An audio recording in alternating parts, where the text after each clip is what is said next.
தோழர்களே, தமிழ்நாடு கலை இலக்கிய பெருமன்றம் முன்னெடுத்திருக்கிற மகத்தான இலக்கிய பணியான நாளும் ஒரு கதை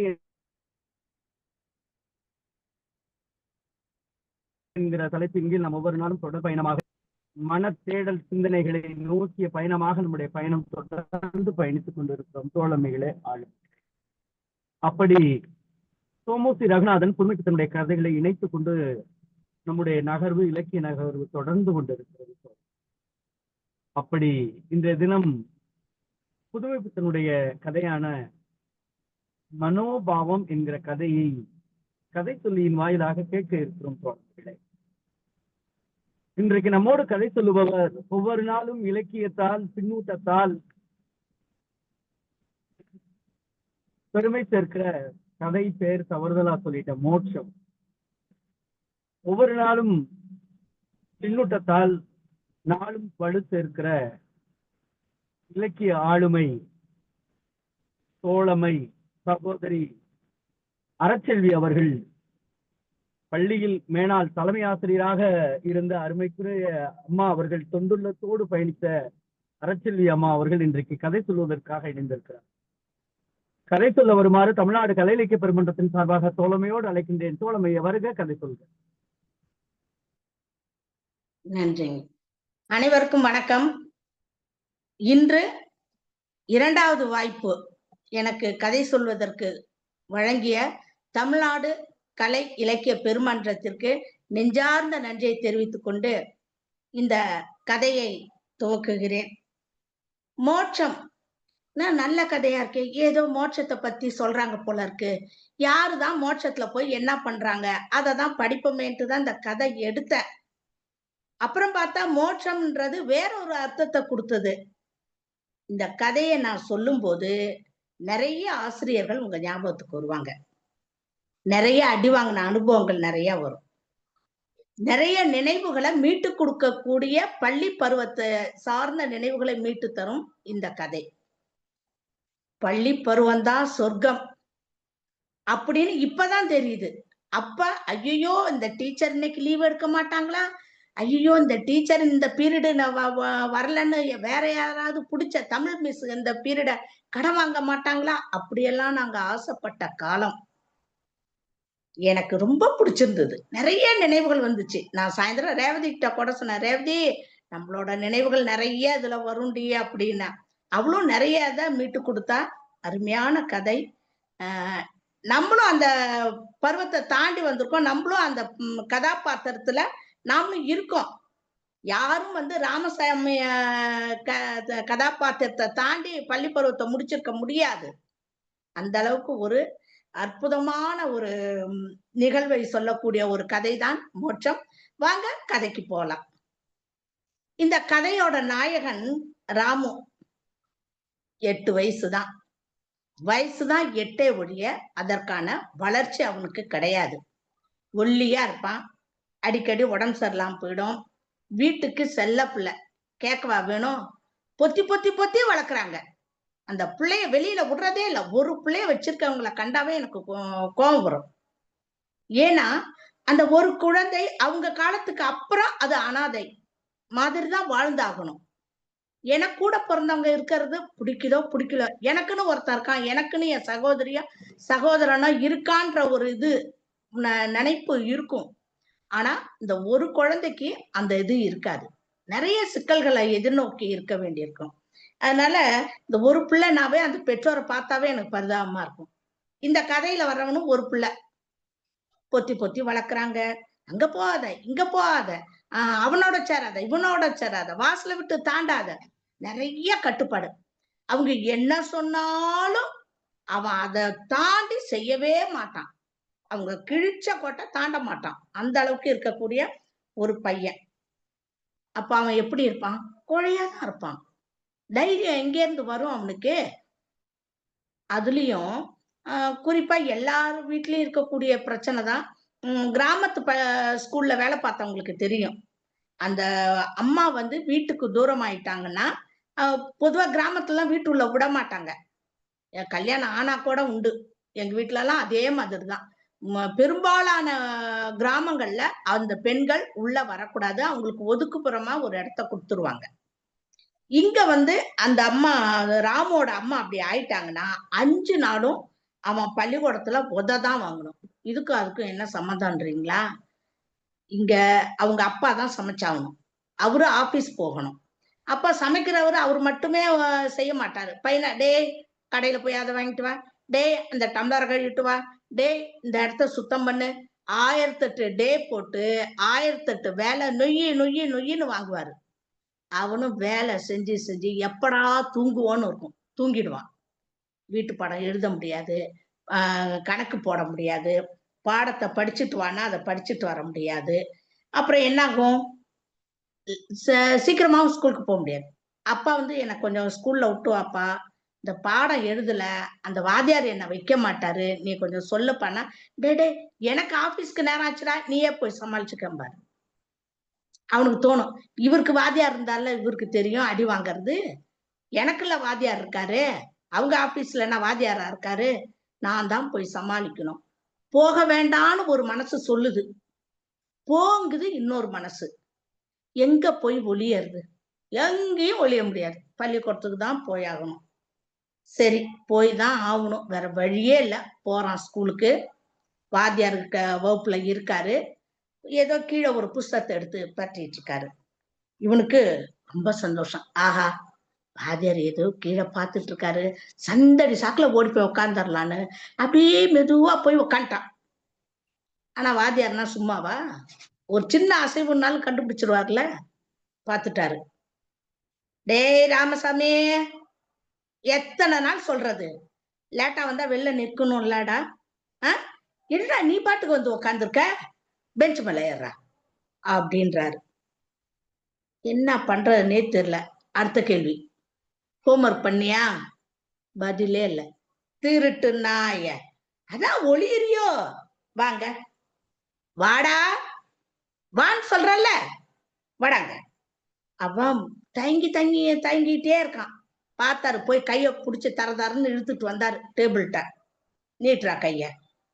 நாளைக்கு கொண்டு வந்துடுறேன் சார். நாளைக்கு அடிக்கல, நீ நாளைக்கு கொண்டு வந்துடும், நாளைக்கு அடிக்கல, ஆனா இன்னைக்கு கொண்டு வரலையே, இன்னைக்கு வாங்கிக்க.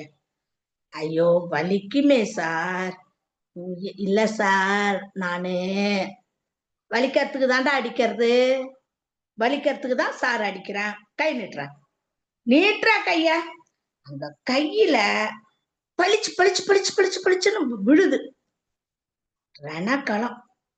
அடிய வாங்கின விட்டு, ஏறா பெஞ்ச் மேல ஏறு அப்படின்னு வாத்தியார் சொல்றாரு. பெஞ்ச் மேல ஏறி நின்னுடுறான். நாங்களும் 6ஆம் பிள்ளை ஒரு தடவை என்னையெல்லாம் ஏத்தி விட்டாங்க பேசுனன்ட்டு.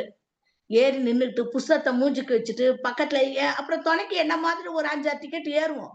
எஸ்பிஜில, அரியலூர் எஸ்பிஜில படிக்கும்போது அப்படியே புஸ்தகத்தை வச்சு போய் கண்ணாலே பேசிப்போம். ஏய் அடுத்த பீரியட் என்ன, அவங்க என்ன செய்யறாங்க, இவங்க என்ன ஏறி நின்னாதான் 4 செக்ஷனும் தெரியும். நடுவுல ஒரு குட்டையான தட்டி தான் வச்சிருப்பாங்க. அப்படி லேசா திரும்பினா அப்படி லைனா 4 கிளாஸ்ல என்ன நடக்குன்னு பாக்கலாம். அது ஒரு ஜாலியா இருக்கு. பெஞ்ச் மேல ஏற சொன்னாலும் அப்பெல்லாம் வெக்கலாம் கிடையாதுங்க.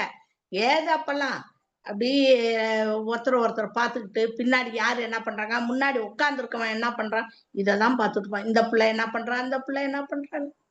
இவனும் மேல ஏறிட்டான், நின்னுட்டான்.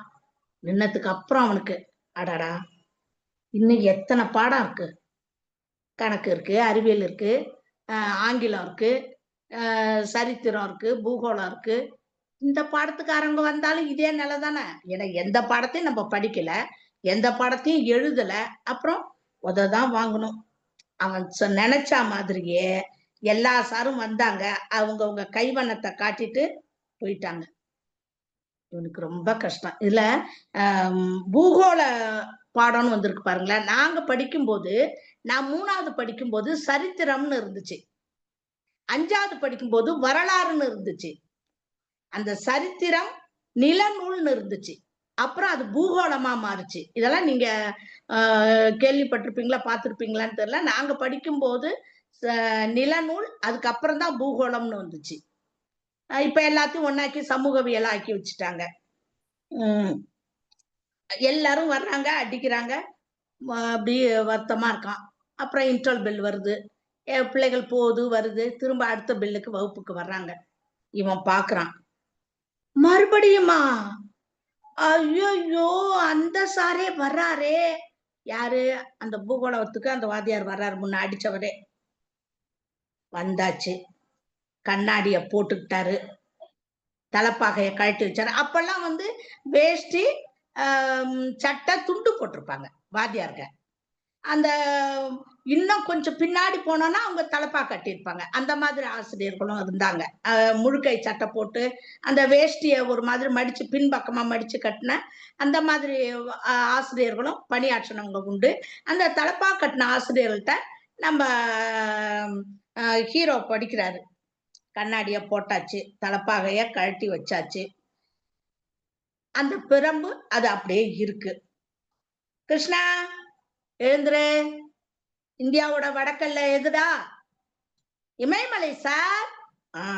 சரி, நீ தாண்டா பிச்சா, எழுந்துடுறா. தெற்க என்னடா இருக்கு? அது சார், அது சார் வங்காள குடாக்கடல் சார். என்னது? இன்னொரு தடவை சொல்லு. இல்ல சார், இல்ல சார், இல்ல சார், அரபிக்கடல் சார். என்னது? Sir sir sir sir, Hindu மகா சமுத்திரம் சார். உக்கார். டே ராமசாமி, படிச்சிருக்கியா? இந்தியாவோட தலைநகரம் எதுடா? டெல்லி. எதுடா? இல்ல சார், இல்ல சார். என்னடா முடிக்கிற? படிச்சாதான்டா தெரியறதுக்கு. நீ எல்லாம் எங்கடா படிக்கிற? வா, அப்படி வாடா. ரொம்ப பார்த்தாவே நடுங்குறான். இங்க வா, இந்த மேப்ல காட்டு பாப்போம் டெல்லி எங்க இருக்குன்னு. இந்தியா படத்துல அவன் ஒரு விரலை வச்சு நவுத்திட்டே போறான். விரலு மேப்ல மேல போயிட்டே இருக்கு, கண்ணு அந்த பிரம்பையே பாக்குது. நம்மளும் அப்படிதான் இருந்திருப்பான். அடிக்கும் போது வாத்தியார் மாத்தையும் எதையும் பார்க்க மாட்டோம். அவர் கையில இருக்கிற குச்சியே தான் எப்ப எவ்வளவு சாத்து சாத்துமோ தெரியாது. நாங்கெல்லாம் அடி வாங்கினது அரியலூர்ல ஒரு நல்ல ஒரு ஸ்கூலு, கிறிஸ்துவ பள்ளியில தான் படிச்சோம். அடினா உங்கூட்டு அடி எங்கூட்டு அடி இல்லைங்க, மேப்பு குச்சி. நீங்க பார்த்திருப்பீங்க, அது இந்த கருப்பு குச்சி, அது கனசபத்துல நீளமா இருக்கும், உருளை கிடையாதுங்க, உருண்டையா இருக்கிற குச்சி இல்ல, கருப்பு குச்சி. அதை எடுத்துக்கிட்டு வச்சாங்கன்னா ஐயோ, கை அப்படி நீட்டி மாத்தி மாத்தி நீட்டுவோம். மாத்தி மாத்தி நீட்டுனா ஒரு அடி கீழே விடக்கூடாது. ஒரு அடியை கீழே விட்டுட்டோம், எக்ஸ்ட்ரா 2 அடி கிடைக்கும். ஆனா அடிக்கு பயந்துக்கிட்டே 2 பாவாடை கட்டிட்டு போவோம். சவுண்டு தான் வரும், கொஞ்சம் தப்பிச்சுக்கலாம். ஆனா விவரமா ஒரு தமிழ் சிஸ்டர் இருந்தாங்க. என்னங்கடி என்னங்கடி நினைச்சுக்கிட்டு வர்றீங்கன்ட்டு அடி கால போட்டு பொழந்து தள்ளிவிடுவாங்க. ஆனா அவங்க அடிச்ச ஒவ்வொரு அடியும் எங்கள் மேல் உள்ள அக்கறையினால. அப்ப கோவம் வந்துச்சு எங்களுக்கெல்லாம், எப்படா இந்த சிஸ்டர் இந்த கிளாஸ்ல போட்டு விட்டு நம்ம அடுத்த கிளாஸ்க்கு போவோம் அப்படின்னு நினைச்சோம். அவங்க அடிதான் இன்னைக்கு எங்களை எல்லாத்தையும் இந்த நல்ல நிலைமைக்கு உயர்த்தி இருக்கு. அடிக்காம விட்டுருந்தா நாங்க படிக்காம போயிருப்போம். ஆனா அந்த கண்டிப்பு எந்த காலத்திலும் தேவை. ஒரு ஆசிரியரோட கண்டிப்பு மாணவர்களுக்கு எந்த காலத்திலும் தேவை. அவ்வளவு அடி வாங்கினாலும் யாரும் வீட்டுல போய் சொல்ல மாட்டோம், ஒரு பிள்ளை சொல்லணுமே. அதனால அடி வாங்கிட்டு உட்காரும் போது பக்கத்துல இருக்கிறவளை பார்த்து ஒரு சிரிப்பு சிரிப்போம் பாருங்க. ஐயோ, அந்த அடியெல்லாம் எங்க போச்சுன்னே தெரியல. அவளும் சிரிப்பா வெக்கலாம நாங்களும் சிரிச்சுட்டு உட்காந்துருவோம். அவங்க அங்கேருந்து பார்ப்பாங்க, அடி வாங்கிட்டு போய் சிரிக்கிறாள் வைப்பாரு அப்படிம்பாங்க. அதுக்கும் ஒரு சிரிப்பு தான். அருமையான பள்ளி பருவம் இல்லையா? கஷ்டமா இருக்கு அந்த இதெல்லாம் நினைக்கும் போது, மனசு ரொம்ப சங்கடமா இருக்கு. மேப் இப்படி காட்டுறான், குச்சி இங்க பாக்குது. அவனுக்கு நல்லா தெரிஞ்சிருந்தாலும் பயம் தப்பு பண்ண வச்சிரும். அந்த மாதிரிதான் எங்க காமி முடியல, அவனால படிச்சாதானே பிரம்ப எடுத்து வைக்கிறாரு, பளிர் பளிர் பளிர்னு. தறிக்கட்டு வேட்டையாடும் பிரம்பு, தடுக்க முயலும் சிறு கைகள். அருமையான வரிகள் பாருங்க. தறிக்கட்டு அடிக்குது, அந்த கையில தோள்பட்டையில அடிக்கும், கையில அடிக்கும், இடுப்புல அடிக்கும், காலில் அடிக்கும், பாதத்துல அடிக்கும், பூந்து விளையாடும் அது. அவனும் அடி வாங்கினா சும்மா நிக்க வைக்குமா? ஐயோ அம்மா, ஐயோ அம்மா, அம்மா, வலிக்குது வலிக்குது சார், சார், சார், விடுங்க சார், விடுங்க சார், சார், சார். அடி உள்ளதான் அடிச்சுட்டு போ கழுத, போ, வெளியில இருந்து படிச்சு நீ ஒப்பிச்சுட்டு தான் இன்னைக்கு வீட்டுக்கு போகணும். என்னகிட்டயா? என்னகிட்டலாம் நீ விளையாட்டு காடுவோம், விளையாட்டு செல்லுமா? பிச்சு புடம்பிச்சு படா வெளிலன்னு பிடிச்சு நெட்டி தள்ளுறாரு. அவன் வெளியில வந்து அப்படியே விழுறான். இப்ப ராமு பெரியவன் ஆயிட்டான். ஒரு நாற்காலியில ஸ்டைலா உட்கார்ந்துருக்கான். கையில உலக்க மாதிரி ஒரு தடி கம்பு, அது அவனால்தான் தூக்க முடியும். தலையில தலைப்பாகை, கண்ணாடி. மனசுக்குள்ள ரொம்ப சந்தோஷம். இப்ப யார் மாதிரி இருக்கான்னு உங்களுக்கு தெரிஞ்சு போச்சு. அவன் உட்கார்ந்துருக்கும் போது எதிர்த்தாப்புல யார் உள்ளார வர்றா? பூகோள சார் வர்றாரு. சின்ன பையனா, ஒரு புஸ்தகம், ஒரு ஸ்லேட்டு, மெதுவா உள்ள வர்றாரு. இவன் பாக்குறான், என்ன அடி அடிச்ச, வர்றான் இருன்ட்டு. நாயே, ஏன் லேட்டு?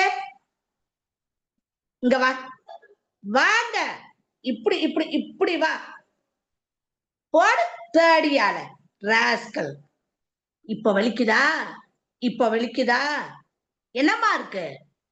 நீயாவது பிரம்பால அடிச்ச, நான் கம்பு, என்னால மட்டும்தான் தூக்க முடியும். வச்சு வெளுத்து வாங்குறான். அவனுக்கு அதுல ஒரு சந்தோஷம். பூகோள சார அழுகுறாரு, துடிக்கிறாரு. இது ஒரு பக்கம். அடுத்து ஒரு பெரிய கிளாஸ், நல்ல வாத்தியாரு, பெரிய நாற்காலியில உட்கார்ந்துருக்காரு, நரைச்ச தலை, சிரிச்ச முகம்.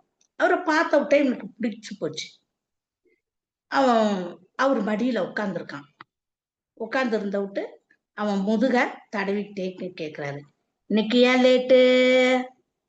இப்படி வரலாமா? கெட்ட பழக்கமாச்சே. நீ நல்ல பிள்ளை தானே, நல்ல பிள்ளைங்களாம் அப்படி செய்யலாமா? நாளையில இருந்து சீக்கிரம் வந்துடுறியா? சரி, இந்தா லட்டு. இப்ப சொல்லு, இந்தியாவின் தலைநகரம் என்ன? டெல்லி. அதான். ஏன் பயப்படுற? சரியோ தப்போ சரிய தைரியமா சொல்லு. தப்பா இருந்தாலும் பரவாயில்ல, அத தைரியமா சொல்லு. நீ நல்ல பையனாச்சே. அது பாரு, அந்த பூகோள சார் அந்த குழியில விழுந்து உதப்பட்டு கிடக்குறாரு பத்தியா? பயப்படாத, நான் இருக்கேன் அப்படின்னு அவனை தட்டி கொடுக்கிறார். பழின்னு 2 அடி. படிக்க சொன்னா நான் தூங்குறியா? எழுந்துடுறான். வெளியில முழங்கால் போட்டு படுறான்னா தூக்கமா தூங்குற அப்படின்னு வாத்தியார் 2 சாத்தும் போதுதான், ஐயோ இல்ல சார், இல்ல சார், இல்ல சார், டெல்லி மாநகர் சார், ஐயோ ஐயோ அம்மா, வலிக்குது வலிக்குது அம்மா அப்படின்னு துடிக்கிறான். இதோட கதைய நிறைவு செஞ்சிருக்காரு கதாசிரியர். இந்த கதை, இந்த சம்பவத்தும் கதை ஏன் மோட்சம்னு தலைப்பு வச்சாருன்னு முதல்ல யோசிச்சேன். மோட்சம்ன்ற வார்த்தை பைபிள்ல தான் அதிகம் வரும். மோட்சம் என்றால் துன்பத்தில் இருந்து விடுதலை. இந்த பூகோள சார்ட்டேந்து ஒரு விடுதலை கிடைச்சது. அதே சமயம் அன்பான அரவணைக்கின்ற ஒரு நல்ல ஆசிரியர் அவனுக்கு கிடைச்சது. ஆக 2மே சந்தோஷத்தை தரக்கூடிய நிகழ்வு. பூகோளவாதியாரா 4 சாத்துட்டோம், நம்மள அடிச்சதை திருப்பி கொடுத்துட்டோம், அந்த வகையில அவனுக்கு ஒரு சந்தோஷம். இன்னொன்னு, அன்பான ஆசிரியர் தன்னை தட்டி கொடுத்து தன்னை தைரியப்படுத்தினதுக்கு அது ஒரு சந்தோஷம். இந்த துன்பத்திலிருந்து விடுதலை கிடைச்சதுதான் மோட்சம்னு சொல்றாங்க. அன்பு உள்ள இடமும் சொர்க்கம். அவர் அன்பா அரவணைச்சார் இல்லையா, அதுவும் சொர்க்கம் தான், அதுவும் மோட்சம் தான். என் கிளாஸ்ல ஒரு பையன் 6வது, பேர் மறந்துட்டேன், எழுத படிக்க அவ்வளவா வராது, மெல்ல கற்கும் மாணவர்னு வச்சுங்களேன். ஒரு தடவை கட்டுற, என் வகுப்புல 6, 7, 8க்கு வந்து கட்டுற போர்டில் எழுதி போட்டுலாம் எழுத சொல்ல மாட்டாங்க, தலைப்பை கொடுத்துரும். அந்த பிள்ளைகளும் அம்மா அம்மா தலைப்பு கொடுங்க, நாங்க எழுதுறோம்னு ரொம்ப விரும்பி கேட்குங்க. அழகா எழுதுங்க. அதுக்கு அதெல்லாம் படிச்சா ஆச்சரியமா இருக்க. அதுக்கு வயசுல எல்லாம் எனக்கு சிந்திக்கவே தெரியாது. அந்த 6வது படிக்கிற பையன்ட்ட நான் எழுதி தலைப்பு கொடுத்தேன். என்னுள்ளே இதான் தலைப்பு, எழுதுங்கடா, உங்க மனசுல என்ன இருக்கோ அதை எழுதுங்கண்ணா. எழுத படிக்க தெரியாத அந்த மாணவன் 4 வரி தான் எழுதியிருந்தான். வரி, நான் ஒரு சிமெண்ட் கம்பெனிக்கு பெரிய முதலாளி ஆகணும்னு. என்னடா அப்படின்ட்டு அசந்து போயிட்டேன். 4 வரி, முதல் வரி, நான் ஒரு சிமெண்ட் கம்பெனிக்கு முதலாளி ஆகணும். ஏன்னா அந்த ஏரியாவிலதான் ராம்கோ சிமெண்ட், டால்மியா சிமெண்ட் எல்லாம் இருக்கு. நான் பார்த்த அந்த 4 வரைக்குமே 9 மார்க் போட்டேன். நன்றுன்னு போட்டு 9 மார்க் கொடுத்தேன். அதுல எழுத்துப்பிழை இருந்தாலும் கருத்துப்பிழை கிடையாது. அப்புறம் அவனை சரியா எழுத வச்சுதான் நோட்ல எழுத சொன்னேன். முதல்ல ரஃபா பேப்பர்ல எழுத சொல்லி அந்த எழுத்துப்பிழை அந்த அளவுக்கு சிந்திக்கிற மாணவர்கள் இருக்காங்க. அப்பெல்லாம் மாணவர்கள் ஆசிரியருக்கு பயந்தாங்க. ஆனா இன்னைக்கு ஆசிரியர்கள் மாணவர்களுக்கு பயப்படுறாங்க. எதுக்குப்பா நமக்கு வம்பு, கண்டிக்க மாட்டான்றாங்க. எங்க ஊர்ல பாத்தீங்கன்னா போலீஸ் 11 மணிக்கு இன்டர்வல் டயத்துல வெளில வந்த பசங்களை அழைச்சிட்டு வந்து ஒரு ஸ்கூல்ல விடுறாங்க. அந்த அளவுக்கு மாணவர்கள் இருக்காங்க, ஆசிரியர்கள் பயப்படுறாங்க. நல்ல ஆசிரியர்கள் தட்டி கொடுத்து கொண்டு வந்ததெல்லாம் ஒரு காலம். இந்த காலத்துல தட்டி கொடுக்கவும் முடியாது, டப்ப டப்பன்னு அடிச்சும் கொண்டு வர முடியாது. வர்றோம், பாடம் நடத்துறோம், அவங்கள்ட்ட அதுவும் மென்மையா பேசணும்ன்றாங்க. கண்டிக்காதீங்க, அவன் மனசை புண்படுத்தாதீங்கிறாங்க. எப்படி ஒரு களிமண்ணை நல்லா பிசைஞ்சாதான் அது நம்ம விரும்பிய உருவத்தை கொண்டு வர முடியும். அந்த களிமண்ணை பிசையாத, அதோட தண்ணியை சேர்க்காத, ஆனா நீ உருவத்தை கொண்டு வான்னா எப்படி கொண்டு வர முடியும்? அடியாத மாடு படியாதுன்னு சும்மா சொல்ல கிடையாது. பெற்றோர்கள் வீட்டுல அடிக்காம தான் பிள்ளைகளை வளர்க்குறாங்களா? ஆசிரியர் அடிக்கல என்ன தப்பு? வீட்டுல அடங்காது, ஸ்கூல்ல தானே அடங்கும். நிறைய பெற்றோர்கள் என் பையனை கண்ணை மட்டும் வச்சுட்டு சக்கையா சாத்துங்கம்பாங்க. ஆனா சில பெற்றோரை அவங்க கேட்கறாங்களோ இல்லையா, ஊர்ல இருக்க 4 பேர் உள்ள வந்துருவாங்க. என் பிள்ளை எப்படி, யாரை கேட்டு அடிச்ச, உனக்கு என்ன ரைட்ஸ் இருக்குன்றாங்க. எப்போ ஆசிரியர்கள் கையில பிரம்பு இல்லாம போச்சோ அப்பவே எல்லா பழக்கமும் மாணவர்கள்ட்ட வந்துருச்சு. யாரும் எதுவும் பண்ண முடியல. ஆனா இந்த காலகட்டம் ஒரு அருமையான காலகட்டம். இந்த கதை எழுதப்பட்ட காலகட்டம். எல்லா கதைகளும் பார்த்தோம்னா அன்னைக்கும் இருந்துச்சு, இன்னைக்கும் இருக்குன்னு எல்லா கதைகள்லயும் நம்ம சொல்லிட்டு வந்தோம். ஆனா இந்த கதையில சொல்ல முடியாது. அப்படி அடிச்ச ஆசிரியர்கள் இப்போ இருக்காங்கலாம் சொல்ல முடியாது. போலீஸ்ல உடனே கேஸ் கொடுத்துருவாங்க. நீங்க யாராவது சொல்லுங்களேன், இப்ப இந்த சார் அடிக்கிறாருன்னு நம்ம நிகழ்ச்சியில சொல்லுங்க, உடனே அந்த ஸ்கூலுக்கு போலீஸ் போயிடும். மாணவர்களை கண்டிக்க கூடாது அப்படின்னு சொல்றது எவ்வளவு பெரிய விளைவை ஏற்படுத்தும்னு நம்ம கண்ணார பாக்குறோம். அது ஆரம்ப பள்ளியா இருந்தாலும் சரி, கல்லூரியாக இருந்தாலும். அருமையான கதை, பல நிகழ்வுகளை எனக்கு மீட்டு கொடுத்தது. உங்களுக்கும் மீட்டு கொடுத்திருக்கும். நல்ல ஆசிரியர்கள் நினைவுக்கு வந்திருப்பாங்க, நம்மை கண்டித்த ஆசிரியர்களும் நினைவுக்கு வந்திருப்பாங்க. அருமையான ஒரு கதையை சொல்ல எனக்கு வாய்ப்பளித்த தமிழ்நாடு கலை இலக்கிய பெருமன்றத்திற்கு என் நெஞ்சார்ந்த நன்றி மீண்டும் தெரிவித்துக் கொண்டு இத்துடன் கதையை நிறைவு செய்கிறேன். நன்றி, வணக்கம். நன்றி தோழமையே, மிக்க மகிழ்ச்சி. ரொம்ப சிறப்பா இருந்தது. என்ன சொல்றது, அதை கேட்க கேட்க மகிழ்ச்சியாக இருந்தது. அதுதான் ரொம்ப சிறப்புக்குரிய செய்தி. எங்க ராஜமணிக்க வாத்தியார என் கண்ணு முன்னாடி பாத்துட்டீங்க. இன்னைக்கு வரையும் நான் நல்லா இருக்கேன் அப்படின்னா இந்த ஒரு ஆசிரியர் இல்லைன்னா முருகன் ஒரு படிப்பறிவு இல்லாத ஒரு இப்பவும் அவ்வளவு படிப்புல பெரிய ஆள்லாம் கிடையாது. ஆனால் படிக்கணும்னு அடி அவர்கிட்ட வாங்கின அடிய நான் யார்ட்டையும் இன்ன வரையும் வாங்கினதே கிடையாது. எங்க அம்மாட்டையோ எங்க அப்பா அடிச்சதே இல்லை. எங்க அம்மாட்டையெல்லாம் நிறைய வாங்கியிருக்கேன், எல்லா ஆயுதங்களாலும் அடி வாங்கியிருக்கேன். ஆனா என்ன சொல்றது, அவர் அடிச்ச அடி, மனுஷன் அடிக்கிறதுக்காகவே ஒரு நல்ல பை வச்சுப்பாரு. பை நிறைய வேப்ப குச்சிய நல்லா அழகா கட் பண்ணி அந்த குச்சியை பார்த்தாவே அடி வாங்கணும் போல இருக்கும். அப்படி ஒரு குச்சி. நல்ல கலெக்டர் ஆஃபீஸ்ல ஒரு கலெக்டர் ஆஃபீஸ் ஸ்கூல்ல, எய்டட் ஸ்கூல் தான் அந்த ஸ்கூல். 1வது 6வது வரையும் படிச்சது. அந்த ஸ்கூல்ல கலெக்டர் ஆஃபீஸ் அவரே வாங்கிட்டு வருவாரு.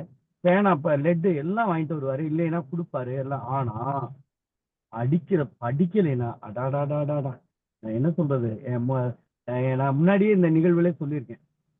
எங்க வீட்டுல எங்க அம்மா அப்பைக்கெல்லாம் 6th வரையும் வீட்டுல எல்லாம் குளியாட்டி விடுவாங்க, 5வது வரையும் 4வது வரையும்.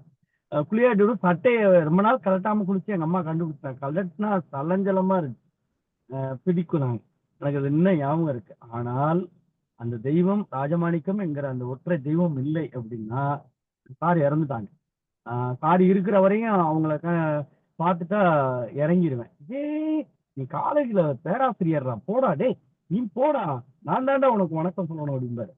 ஆனால் ரொம்ப நிறைய இடங்கள்ல நீங்க ஒரு ஆசிரியரா இருந்தா என்னமோ தெரியல, நிறைய இடங்கள்ல உணர்ந்து அது அதற்றதா இருக்கட்டும், அந்த மாணவியா இருக்கட்டும். ஆனா ஒரு விஷயம் எனக்கு இன்னைக்கு தான் தெரியும். அந்த நிக்கிறவங்க எல்லாம் எப்படி நிப்பாங்க அப்படின்னு என் வகுப்புல நிறைய பேர் இந்த நிக்கிற ஸ்டூடெண்ட்டை யோசிச்சது உண்டு. ஆனால் அதுல இவ்வளவு சுகம் இருக்குன்னு இன்னைக்கு தான் இருந்துச்சு. ஆகா, அந்த வாய்ப்பு நமக்கு கிடைக்காம போச்சு அப்படின்னு ஒரு வருத்தமும் கூட இருந்துச்சு, ஏக்கமும் கூட இருந்துச்சு. ரொம்ப அருமை, ரொம்ப அருமை. ஒருவேளை இத வலையொலியில யாராவது கேட்பாங்க, கண்டிப்பா எல்லாரும் கேட்பாங்க. அப்படி கேட்கின்ற பொழுது அவர்கள் அடைகின்ற அந்த மகிழ்ச்சி இருக்கு பாத்தீங்களா, அதுக்கு அடாடா அடாடா, அதுக்கு மேல எனக்கு வார்த்தை தெரியல. ரொம்ப மகிழ்ச்சி. எப்படி சொல்றது, ஒரு வண்டி காரை ஓட்டிகிட்டே தான் கேட்கறதுக்கான வாய்ப்பு இருக்கு. அது ஓட்டுறதுல இதெல்லாம் உட்காந்துருக்கேன். இருந்தாலும் அவ்வளவு அருமையாக இருந்தது, ரொம்ப நிறைவாக இருந்தது, மகிழ்ச்சியாக இருந்தது. வாழ்த்துக்கள். ஐயா பணித்திரு பாலசுப்ரமணியம் ஐயா தொடக்கி வைங்க. கணேசன் சாத்தூர் தோழர் இருந்தாங்க, காணோம் சார். அதனால நீங்க தொடக்கி வைங்க. நன்றி ஐயா. அனைவருக்கும் வணக்கம். அம்மா மிக சிறப்பாக அந்த கதையை ரொம்ப ரசித்து சொன்னாங்க. எனக்கு நான் அதை கூர்ந்து கவனித்தேன். ஏன்னா அந்த கதையை சொல்லும்போதெல்லாம் அவங்களுடைய அந்த பள்ளி வாழ்க்கை எப்படி இருந்தது, அவங்களுடைய ஆசிரியர்கள் எப்படி நடந்து கொண்டார்கள் அப்படிங்கிற மாதிரியான சொல்லும்போது ஒவ்வொருத்தர் மனசுலேயும் நிச்சயமாக ஏதோ ஒரு சில ஆசிரியர்கள் கட்டாயம் வந்து போயிருப்பாங்க. அதில் எந்த மாற்றமும் இல்லை. இந்த சிறுகதையில் மோட்சம்ங்கிற தலைப்பு ஏன் வைத்தார் அப்படின்னு சொல்றதுக்கு முன்னாடி ஒரு சில கருத்துக்களை சொல்றதுக்கு விரும்புகிறேன். என்ன அப்படின்னா, மாணவருடைய உள்ளத்தை புரிந்து கொள்ளக்கூடிய ஆசிரியர்களால் தான் நல்ல மாணவர்களை வழிநடத்த முடியும். நல்ல மாணவர்கள்னு இல்லை, எல்லா மாணவர்களையும் வழிநடத்த முடியும். முதல்ல அந்த உளவியல் சார்ந்த நிலைப்பாடுகளை ஆசிரியர்கள் நம்ம பிஎட்னு படிக்கிறோம். அது எதற்கு அப்படின்னா, மாணவருடைய உள்ளம் சார்ந்த சில நிலைகளை புரிந்து கொள்வதற்கு தான் அந்த பிஎட்டுங்கிற படிப்பே இருக்கு. ஆனா இங்க இப்படிப்பட்ட ஆசிரியர்கள் பழைய காலத்துல இருந்திருக்காங்க. ஆனா ஒரு சிலர் மட்டும்தான் இந்த மாதிரியான முரட்டுத்தனமான ஒரு நிலையில இருந்ததை நம்ம பார்க்கிறோம் அந்த காலகட்டத்துல. ஏன்னா பெரம்பை எடுக்காதவன் தன் குழந்தையை பகைக்கிறான் அப்படிங்கிற காலகட்டம் அது. அதனால பெரும்பாலும் 4 சாத்து சாத்துனாதான். ஏன்னா பெற்றோர்கள் கூட அதுக்கு ஒத்துழைக்கிறாங்க. என் பிள்ளைய அம்மா சொன்னாங்க இல்லையா, கண்ணு 2 இல்லையா விட்டுட்டு மற்ற எல்லாம் உரிச்சு தள்ளுங்க அப்படிங்கிற காலகட்டம் அப்போ. இப்போல்லாம் தொட்ட கெட்ட அப்படிங்கிற மாதிரியான காலம் இப்போ. என் பிள்ளைய தொட்ட கெட்ட அப்படிங்கிற மாதிரி அது காலந்தோறும் அந்த மாற்றம் இருந்துகிட்டே தான் இருக்கு. இதுல வீட்டு சூழலையும் நம்ம புரிந்து கொள்ளணும். வீட்டுல உள்ளவங்களும் தங்களுடைய குழந்தைகளுடைய மனநிலை என்ன, அவர்களுக்கு எத்தகைய பொறுப்பை கொடுக்கணும். ஒரு 8 வயது சிறுவன் அவன் குடும்ப பொறுப்பையெல்லாம் தாங்குற மாதிரி இருக்கு. ஒரு 5 நாட்கள்ல கூட அந்த 5 நாட்கள்ல அவன் படக்கூடிய துயரம் இருக்க, அது அது பெருந்துயரம் அது. ஏன்னா ஒவ்வொரு ஆசிரியரும் அவனை கண்டிக்கும் போது அவனுக்கு அவனுடைய மனநிலையை நம்மளால புரிந்து கொள்ள முடியுது ஒரு ஆசிரியரா. அதனால வீட்டு சூழல்ல இந்த குழந்தைகளை ஈடுபடுத்துவதுங்கிறதுல பெற்றோர்கள் கவனமா இருக்கணும் அப்படிங்கிறதும் இதுல புதுமைப்பித்தனவர்கள் சொல்ல வர்றாரு. அது ஒண்ணு. இன்னொன்று, ஆசிரியர்கள் வந்து மாணவர்களை மாணவர்களா நடத்தணும். அதுதான் உண்மை. அது ஏன்னா மாணவர்கள்னா ஏன், மாண்பு மிக்கவர்கள் மாணவர்கள், பெருமைக்குரியவர்கள் அவர்கள். அவர்கள் நம்ம வந்து சிரமப்படுத்தக்கூடாது. தப்பே பண்ணாலும் என்னங்கிற அந்த மாணவருடைய பின்னணி என்ன அப்படிங்கிறத ஒவ்வொரு ஆசிரியரும் கட்டாயம் தெரிந்து வைத்து கொள்ளணும். அதெல்லாம் இப்போ இல்லை. இப்போ இந்த காலகட்டத்தில் ரொம்பவே குறைஞ்சி போச்சு. அவன் ஃபீஸை கட்டினான், நம்ம சொல்லிக் கொடுக்குறோம், அவ்வளோதான். மார்க் எடுக்க வைக்கணும், அதுக்கு என்ன உண்டோ அதை மட்டும் பார்க்கணும். அவன் பேக்ரவுண்டாக நமக்கு என்ன அப்படிங்கிற காலகட்டம் இப்போ. ஆனால் மிக பழங்காலத்தில் அப்படிலாம் இல்லை. மாணவர்கள் மேலே அக்கறை கொண்ட ஆசிரியர்கள். இப்போ என்னோட ஆசிரியர்கள்லாம் நான் இங்கே கூட இந்த சிறுகதையில் வரக்கூடிய பூகோள ஆசிரியர் மாதிரி எனக்கு ஒருத்தர் இருந்தார்னா, அவர் இந்த அளவுக்கு அடிக்கலாம் மாட்டார். தெருவில் போனார்னா அவருக்கு நம்ம வணக்கம் சொல்லக்கூடாது. வணக்கம் சொன்னா நல்லா கூர்ந்து பார்த்து வகுப்புக்கு வந்தோடனே கொஸ்டின் கேட்பாரு. கொஸ்டினுக்கு விடை சொல்லிட்டோம்னா தப்பிட்டோம், விடை சொல்லலைன்னா அப்புறம் எதுக்குடா நீ எனக்கு மரியாதை கொடுக்குற அப்படிம்பாரு. அது ஆனா திட்டமாட்டாரு, சொல்லி நீ எல்லாம் வணக்கமே சொல்லாத அப்படிம்பாரு. அப்படிப்பட்ட ஆசிரியர் தான் பார்த்துருக்கேன். இது மாதிரியான ஆசிரியர்கள் சில இடங்கள்ல இருக்கத்தான் செய்றாங்க. அதை இவர் பதிவு பண்றார். ஏன்னா அந்த காலத்துல அப்படித்தான் சொன்னதான் கேட்கணும். ஏதோ ஒரு ஒரு இரைச்சல் வருது. நான் சொன்னதான் கேட்கணும் அப்படிங்கிற மாதிரியான ஒரு காலகட்டம், திறம்பை கடுமையாக பயன்படுத்திய அந்த காலகட்டம். சரி, இது ஒரு பக்கம். இன்னொன்னு என்னன்னா, அந்த மோட்சம் அப்படிங்கிறது தான் மிக முக்கியம். மோட்சம்ங்கிறது என்ன? நரகத்துக்கு செல்லாமல் மோட்சத்துக்கு போறது. ஏன்னா இங்க நரகத்துல இருக்கான் அந்த பையன் பாவம். ஏன்னா அடி, உத, மிதி வீட்லயும் சொல்ல முடியல. அப்பாவும் வந்து ஸ்கூல்ல வந்து சொல்ல மாட்டேன்றாரு.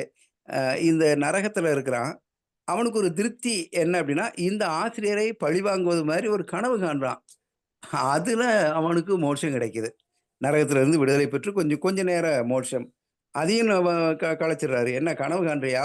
தூங்குறியா? அப்படிங்கிற மாதிரிலாம் அதையும் கலைச்சு போடுறாங்க. இந்த மோட்சம்ங்கிற தலைப்பு வேடிக்கையா சொல்லப்பட்ட உண்மையான தலைப்பும் கூட. அதனால மாணவர்களை மிரட்டக்கூடாது. அந்த இன்னைக்கு வந்து மிரட்டு அதான் இந்தியாவின் தலைநகர் என்ன அப்படின்னு சொல்லும்போது, டெல்லின்னு சரியா தான் சொல்றான். டெல்லியா? அப்படின்னு கேட்கும்போது அவனுக்கே பதறுது. அப்போ மிரட்டி கேட்கும்போது உண்மையான விடை கூட மாறி போயிருது. அப்ப அச்சுறுத்தல் அப்படிங்கிறது மாணவர் மத்தியில ஒரு ஆசிரியர் காட்ட ஆரம்பிச்சா, மாணவர்கள் வந்து அச்சத்தால கூனி குறுகி போய் உள்ளதும் போச்சு நொள்ளையாண்டிங்க மாதிரி நல்ல விடை கூட மாறி போகுது. மாறி போகுது. அது மாதிரி சூழ்நிலைக்கு மாணவர்கள் தள்ளப்படுறாங்க. அப்போ மிரட்டல்ங்கிறது என்றைக்குமே எந்த ஆசிரியருக்குமே கூடாது. நன்னூல்ல சொன்னது மாதிரி, ஆசிரியருக்குரிய நல்லிணக்கம், நற்குணங்கள் அப்படின்னு இருக்கு இல்லையா? அந்த நற்குணங்களை கற்ற ஆசிரியர்கள் எத்தனை பேர் அப்படின்னு பார்த்தோம்னா, ரொம்ப விரல் விட்டு எண்ணக்கூடியவர்களா தான் இருக்காங்க. அந்த நன்னூலார் சொன்ன அந்த ஆசிரியருக்குரிய நற்குணங்களை புரிந்து கொண்டு, மாணவர்களையும் புரிந்து கொண்டு நடக்கக்கூடிய ஆசிரியர்கள் தான் ஒரு மிகச்சிறந்த சமுதாயத்தை உருவாக்க முடியும். ஆனா, புதுமைப்பித்தன் அவர்களுடைய காலத்துல அது மாதிரியான ஆசிரியர்கள் ரொம்ப குறைவு போல இருக்கு. மிரட்டக்கூடிய, அடிக்கக்கூடிய, வீட்டு சூழ்நிலையை புரியாமல் நடந்து கொள்ளக்கூடிய ஆசிரியர்கள் இருந்திருக்காங்க. இப்படிப்பட்ட நிலைகள் கல்வித்துறையில தவிர்க்கப்படணும். மாண்புமிக்கவன் மாணவன். மாண்பிற்குரியவன், பெருமைக்குரியவன் மாணவன். ஆசிரியர் குற்றம் நீங்கியவர் ஆசிரியர். ஆசுனா குற்றம். குற்றம் எறிந்தவர், நீங்கியவர், குற்றத்திலிருந்து விலகியவர் தான் ஆசிரியர். ஆனா இந்த 2மே பெருமைக்குரிய சொற்கள். ஆனா அந்த 2 சொற்களுக்குரிய பொருள புரியாம, ஆசிரியர்களும் ஆசிரியர்ங்கிறத புரியல. மாணவர்களை எப்படி நடத்தணும் அப்படிங்கிறது சில ஆசிரியர்களுக்கு தெரியல. அதனால ஏற்படக்கூடிய குழப்பங்கள் நெறைய. நல்ல அருமையான ஒரு சிறுகதை. இந்த சிறுகதை 4 பக்கங்கள் என்றாலும், நன்றாக சிந்திக்கக்கூடிய அளவுக்கு இருக்கு. ஒவ்வொரு மாணவனை ஆசிரியரும் புரிந்து கொள்ளணும். வீட்ல உள்ள பெற்றோர்களும் புரிந்து கொள்ளணும். அப்பதான் அந்த சமுதாயம் மிகச்சிறந்த சமுதாயமாக வரும் அப்படிங்கிறதுல புதுமைப்பித்தன் அவர்களுக்கு அசைக்க முடியாத நம்பிக்கை இருக்கு என்பதை இந்த சிறுகதை காட்டுது. அப்படி ஒருவருக்கொருவர் புரிந்து கொண்டால் அதுதான் மிகப்பெரிய மோட்சத்திற்கு வழிவகுக்கும் அப்படிங்கிற எண்ணத்திலே என்னவோ இந்த தலைப்ப மோட்சம் என்று அருமையாக வைத்திருக்கிறார். வாய்ப்புக்கு நன்றி ஐயா. நன்றி, நன்றி. நல்ல ஒரு உதாரணம் சொன்னீங்க. தராசு தட்டில் சரிதான். ஆசிரியர் ஒரு தராசு தட்டு, பெற்றோர் ஒரு தராசு தட்டு. அப்பதான் அந்த மாணவனுடைய முள் நேர்மையாக இருக்கும். அருமை அருமை, வாழ்த்துக்கள், சிறப்பு. அம்மா விஜிலாமா. அனைவருக்கும் வணக்கம். இன்றைக்கு கதை சொல்லி அறச்செல்வி அம்மா ரொம்ப மிக மிக சிறப்பாக நடித்து காட்டினாங்க. அப்படியே ஒரு மோன் ஆக்டிங் தான். அந்த வசனங்களை ஏற்ற இறக்கத்தோடு நாடகத்துறையை சேர்ந்தவர்கள் மாதிரி நடிப்பு பற்றைக்கு பிள்ளைங்களை அனுப்புனான்னா மிக சிறப்பாக சொல்லுவாங்க போல இருக்கு. அந்த வசன உச்சரிப்பு, ஏற்றம், இறக்கம் எல்லாம் வந்து ரொம்ப சிறப்பா இருந்தது. அது கேட்கும் போதே இந்த கதையை வாசிக்கணும்னு கூட தோணல. அந்த அளவுக்கு ரொம்ப சிறப்பா பண்ணீங்க. உங்களுக்கு முதல்ல வாழ்த்துக்கள்மா. நன்றி, நன்றிம்மா. இன்னொன்னு, அடியாத மாடு படியாதுன்னு ஒண்ணு இருக்குது. இப்போ பனித்துளி பாலசுப்ரமணியம் ஐயா சொன்னாங்க, மாணவர்களை வந்து அப்படி நடத்தணும் அப்படின்னு சொல்லிட்டு. கல்லூரி பேராசிரியரா இருந்தனால அவருக்கு அப்படி என்ன இருக்கும் அனுபவம். அடிமட்டத்துல இருக்க பிள்ளைங்களை பாத்தீங்கன்னா வாலு பிள்ளைங்களா தான் இருப்பாங்க, சேட்டை செய்யறவங்களா தான் இருப்பாங்க, படிக்காம இருப்பாங்க. கிராமத்து பள்ளிக்கூடத்து ஆசிரியர்களை பொறுத்தவரையில பெற்றோர்களுடைய பங்கு பாதி அவங்களுக்கு இருக்கு. பெற்றோர்களும் அவரே, ஆசிரியரும் அவரே. ஏன்னா அவங்களுக்கு பெற்றோர்கள் அவ்வளவு படிச்சிருக்க மாட்டாங்க, அதை பத்தி அவ்வளவு தெரியாது. ஆனா ஆசிரியர்கள் தான் அந்த பணியை எடுத்துட்டு இரட்டை பணியை செய்யற மாதிரி இருக்கும். இந்த கதையை வாசிக்கும் போது எல்லாத்துக்குமே வந்து அவங்களுடைய பள்ளி ஆசிரியருடைய நினைவு வரும் கண்டிப்பா. எனக்கெல்லாம் சூசியராஜ் சார்னு ஒருத்தர் இருந்தாரு. ரொம்ப வாய் பேசுவேன். ரொம்ப அடி வாங்குறது நானா தான் இருக்கும். முதல் ரேங்க் எடுத்தாலுமே அடி வாங்குவேன் நல்லா. அவர்கிட்ட சொல்லுவேன், நீங்க ஆள் பார்த்து அடிக்கிறீங்க சார், எப்பவும் என்னையே அடிக்கிறீங்க அப்படின்னு சொன்னா கண்ணை மூடிட்டு அடிப்பாரு. கரெக்டா எனக்கு தான் அடி விழும். 2 கையை மாத்தி மாத்திலாம் அடி வாங்கியிருக்கிறேன். அந்த காலத்துல அந்த கொடுக்கக்கூடிய தண்டனைகள்லாம் அப்படிதான் இருந்தது. இப்ப காலப்போக்குல எல்லாம் மாறிடுச்சு. இப்போ சொன்ன மாதிரி யாருமே வந்து ஆசிரியர்கள் வந்து பிள்ளைங்களை வந்து அடிக்கக்கூடாது, பிரம்பு எடுக்கக்கூடாது. உடனே வந்து அது புகாராயிருது. பள்ளியில இருக்கிற ஆசிரியர்களே போட்டு கொடுத்துட்றாங்க. இந்த ஆசிரியர் அடிக்கிறாரு அப்படின்னு அங்க ஒரு எதிர்ப்பை உருவாக்கி விட்டுறாங்க. இல்லைன்னா பொதுமக்கள் திரண்டு வந்துடுறாங்க. அது சோசியல் மீடியால சமூக வலைத்தளங்கள்ல உடனே பரவி வந்துருது. இது இது எப்படி எடுத்துக்கிறதுன்னு தெரியல. ஏன்னு சொன்னா, எப்போ ஒரு ஆசிரியருடைய கையில் இருந்து பிரம்பானது எடுக்கப்பட்டு விட்டதோ, அப்போ வந்து கண்டிப்பா அதனுடைய ஒழுக்கம் வந்து கொஞ்சம் குறையதான். அது உண்மை, ஒத்துதான் ஆகணும். இல்ல இங்க பள்ளிக்கூடத்துல அடி வாங்கலான்னா அவன் வீதியில அடி வாங்குவான்னு சொல்லுவாங்க முன்னால. அதாவது இங்கேயே இந்த சிறு சிறு குற்றங்கள் ஒரு ஆசிரியர் மூலம் திருத்தப்படவில்லை என்றால் அவன் தெருவுல அடி வாங்குவான் நாளைக்கு, அப்படிங்கிறது ஒரு பேச்சுவழக்குல உண்டு. அதே மாதிரி இந்த கதையில் வர்ற மாதிரி எல்லா மாணவர்களுக்கும் எல்லாத்துக்குமே ஒரு ஆசிரியர் இருக்கும். நான் மட்டும் டீச்சரா இருந்தேன்னா, இவர் இடத்துல நான் இருந்தேன்னா நான் இவரை இப்படித்தான் பண்ணுவேன் அப்படிங்கிற மாதிரி ஒரு கனவு எல்லாருமே ரசிச்சு அதை கற்பனையிலேயே நினைச்சு சிரிச்சிருப்பாங்க. இவன் உண்மையிலேயே கனவு கண்டிருக்கிறான். என்னுடைய சிறுகதையில கூட வண்ண கனவுகள் அப்படின்னு சொல்லி ஒரு கதையில அதே மாதிரி எழுதியிருப்பேன் நானு.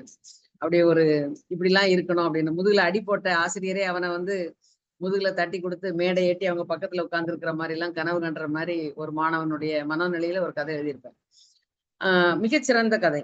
அந்த தலைப்பு மோட்சம்னு சொன்னது என்ன அப்படின்னு சொன்னா, அவன் ஒரு நரகத்துல இருக்கிற மாதிரி இருக்கிறான். எனக்கு என்ன தோணுச்சுதுன்னா, அந்த குறுகிய காலம் அவன் ஒரு கனவு காண்றான் இல்லையா, அந்த கனவு அவனுக்கு வந்து ஒரு மிகச்சிறந்த மோட்சமா இருந்திருக்குமோ அப்படின்னு தோணுச்சுது. அவன் வந்து அந்த ஆசிரியர்களை வந்து ஒரு பழி வாங்கக்கூடிய காலம், நரகத்தில் இருந்த அவன் அந்த அனுபவித்த அந்த கனவு கண்ட அந்த குறுகிய காலம் ஒரு மோட்சமாக அவனுக்கு பட்டதோ அப்படின்னு எனக்கு தோணுது.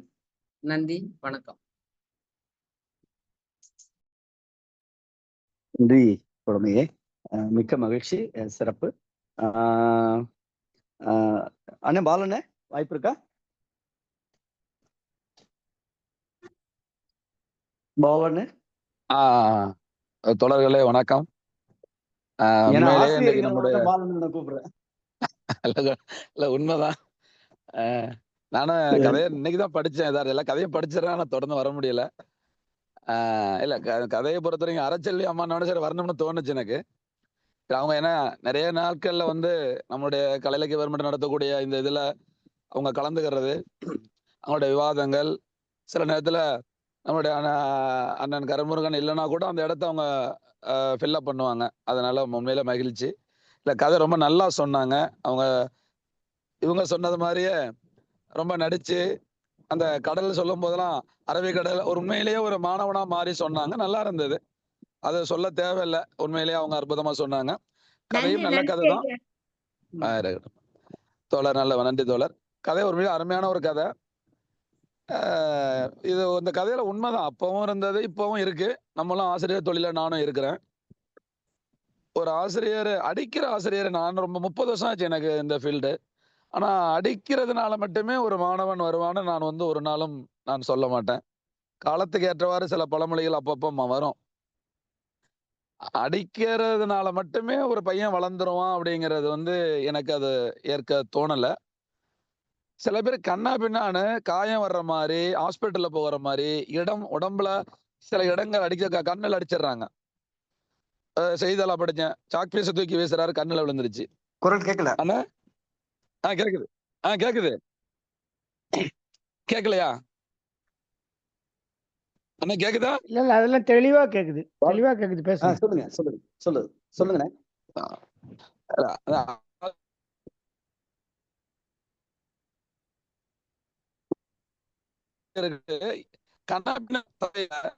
பாக்குற மாதிரி எல்லாம் சில ஆசிரியர்கள் இப்பவும் இருக்கிறாங்க, இருந்தாங்க. ரொம்ப குறிப்பா இத காலத்துல அதாவது நான் படிக்கிற காலமும் சரி, நான் ஆரம்பத்துல பாய் டீச்சரா என்ட்ரான காலத்திலையும் ஆசிரியருக்கு பயந்துகிட்ட பள்ளிக்கூடத்துக்கு வராம வேலைகளுக்கு ஓடி போனவங்களும் நிறைய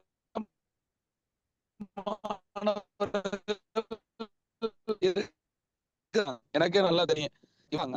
அதனால இதுல ஒண்ணு தெரிய கதையில ஒரு ஆசிரியர் அவனுக்கு நரகமாகவும் இன்னொரு கனவு ஆசிரியர் மோட்சமாகவும் இருக்கிறார். அப்படிங்கும்போது ஒரு மனிதன் நல்லவனா வர்றதும் இல்ல அவன் வேற மாதிரி மாறுவதும் ஆசிரியர் கையில இருக்குங்கிறது இந்த கதையில தெரியுது.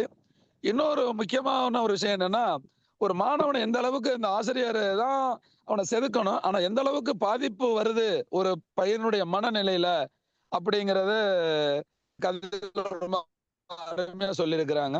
நல்ல கதை, நிறைய சிந்திக்கணும். எல்லாருமே அவங்க சொன்ன மாதிரி எல்லாருமே நம்மளுடைய பழைய ஆசிரியர் நம்ம சொல்லுவோம்ல, எனக்கு அந்த ஆசிரியர் நல்ல ஆசிரியர், அவர் நல்ல ஆசிரியர், அவர் நல்ல ஆசிரியர் சொல்லுவோம் பாருங்க. அந்த மாதிரி ஒரு சில ஆசிரியர்களை நம்ம நினைவுக்கு கொண்டு வரக்கூடிய ஒரு அருமையான கதை, நல்ல கதை. ஆசிரியர்களை படிக்கணும். நன்றி தோழர். நன்றி தோழமையே. புவனேஸ்வரிங்கிற பேர்ல இருக்க ஆசிரியரை சொல்றீங்களா, பின்னோட்ட சொல்றீங்களா?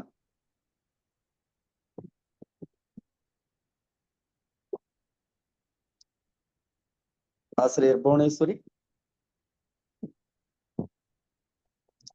காப்பியன்கிற பேர்ல இருக்கவங்க காப்பியன், புவனேஸ்வரி. நன்றி தோழமையே. நிறைய பிரபாரையா எதுவும் சொல்ல விரும்புறீங்களா? பிரபாரையாவுக்கு மைக் காணாம இருக்கு.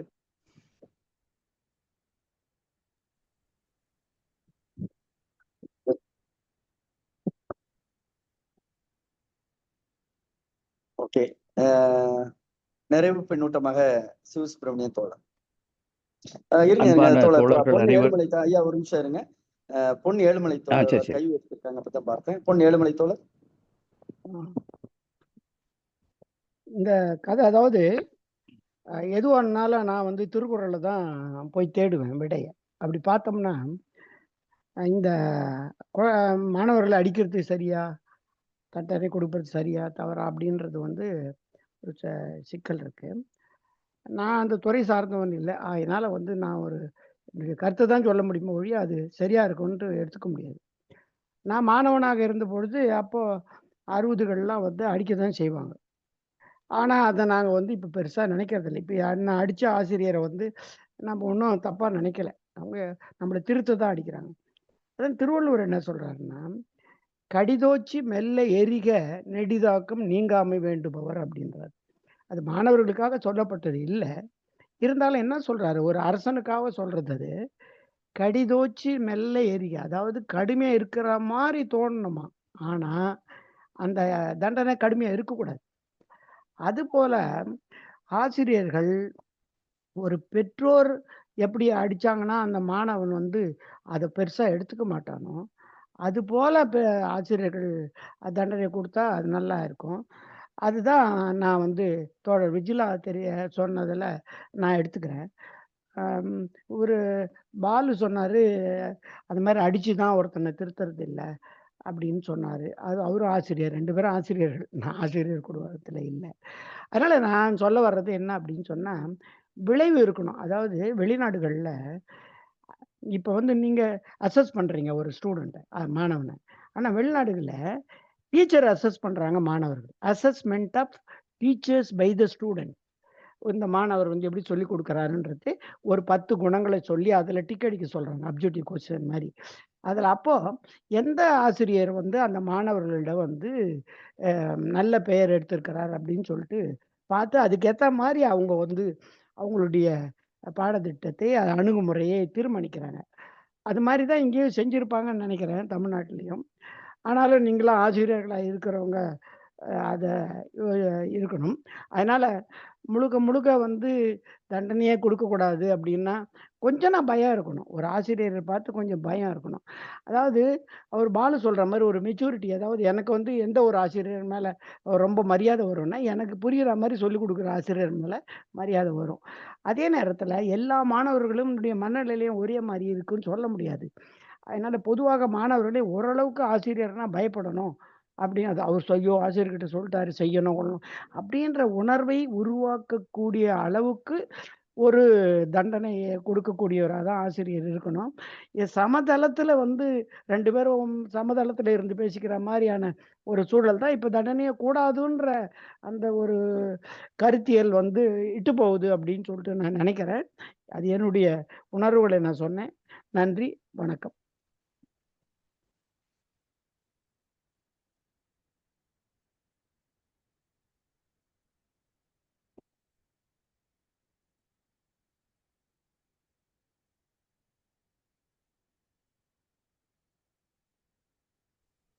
ஐயா சிவசுப்பிரமணியம் ஐயா, நீங்க சொல்லலாம். பேசுனது கட்டானது எனக்கு கேட்கல பொதுச் செயலாளரே. சாரி எனக்கு நான் இது செல்போன்ல இது பண்றதுனால ஒன்றும் அப்படியே கேட்கல. சாரி. தோழர் சிவசுப்பிரமணியன் அவர்கள். அன்பான தோழர்கள் அனைவருக்கும் வணக்கம்.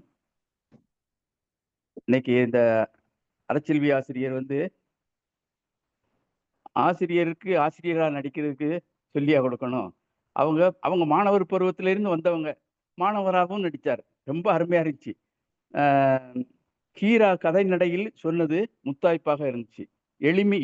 ரொம்ப எளிய முறையில் சொன்னது ரொம்ப முத்தாய்ப்பாக இருந்தது.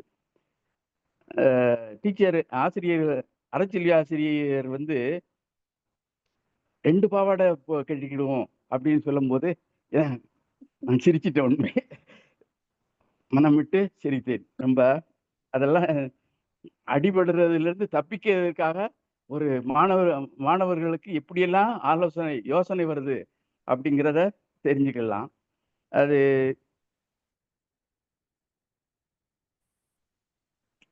மோட்சம் நரகம் அப்படிங்கிறது இந்த அடிக்கிற ஆசிரியர்களுக்கு ரொம்ப சுருக்கமா இருக்கும், அடிபடுற மாணவர்களுக்கு நரகமா இருக்கும். சுருக்கமா சொல்ல போனா இந்த கதையில மாணவனுக்கு கனவு வந்துச்சுல்ல, இதை முன்ன வேற மாதிரி வரும். அது இப்படி நேரடியா வராது, வேற மாதிரி வரும். அது உளவியல் சார்ந்தது தான்.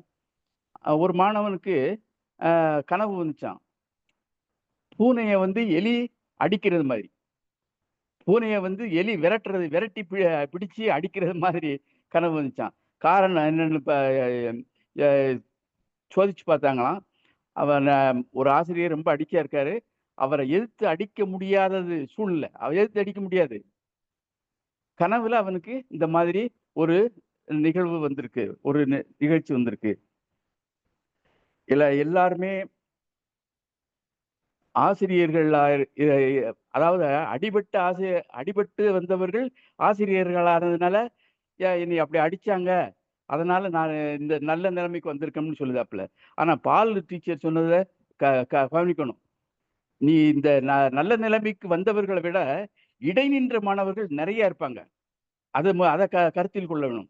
இப்போ அந்த காலத்துல அடிக்கிற ஆசிரியர்களை வைத்து நல்ல நிலைமைக்கு வந்தவன்னு இருக்கிறது, இடை நின்றவர்கள் நிறைய இருப்பாங்க, அதை கருத்தில் கொள்ள வேண்டும்.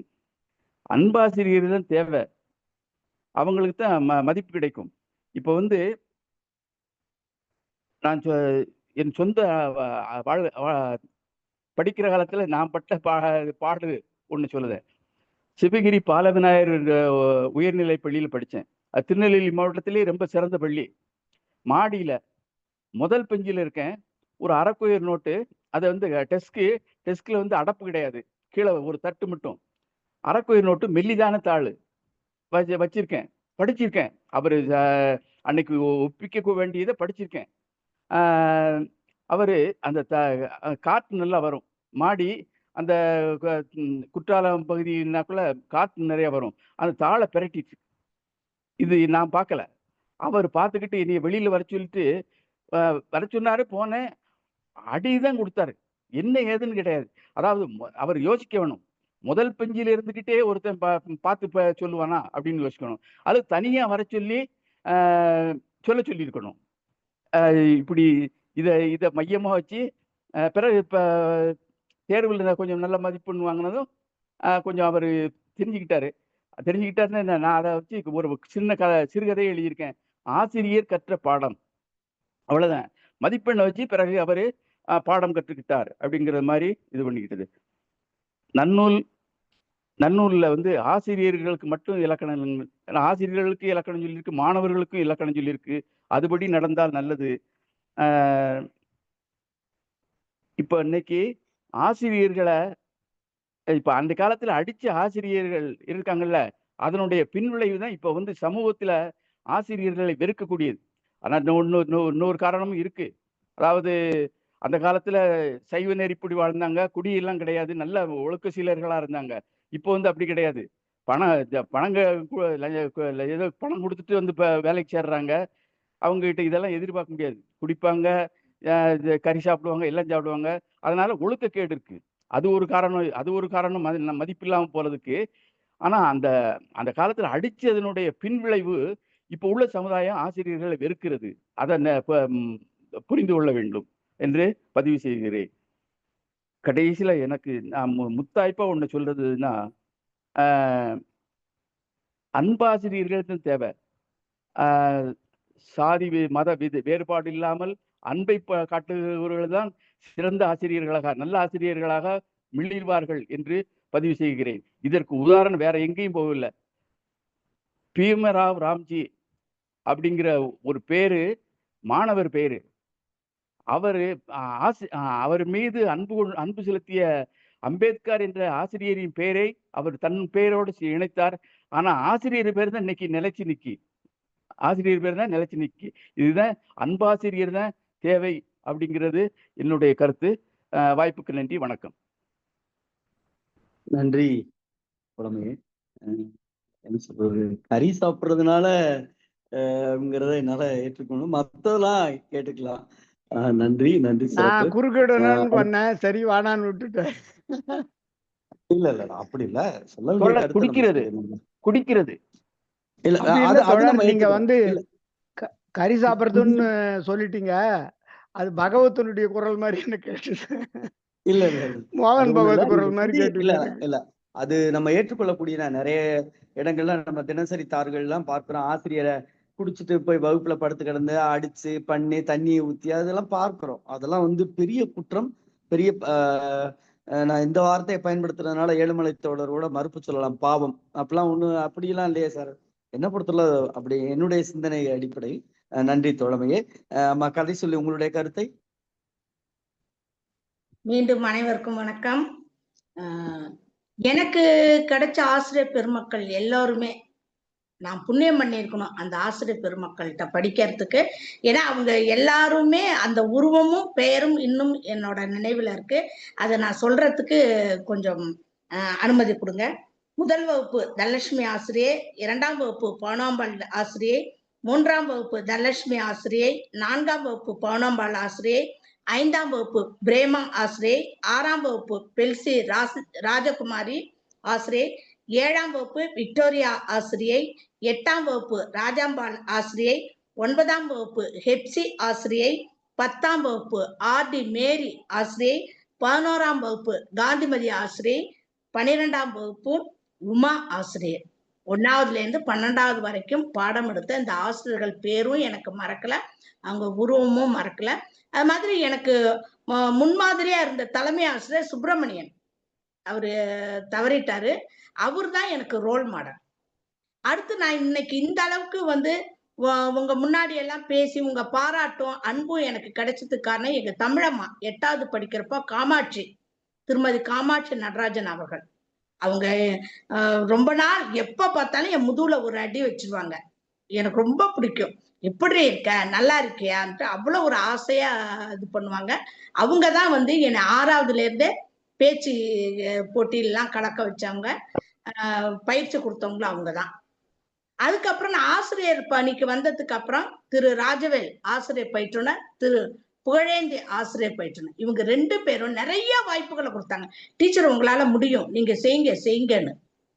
அவங்களையும் என் வாழ்நாள்ல மறக்க முடியாது. எனக்கும் இவர்களும் ஒரு ஆசிரியர்கள் தான்.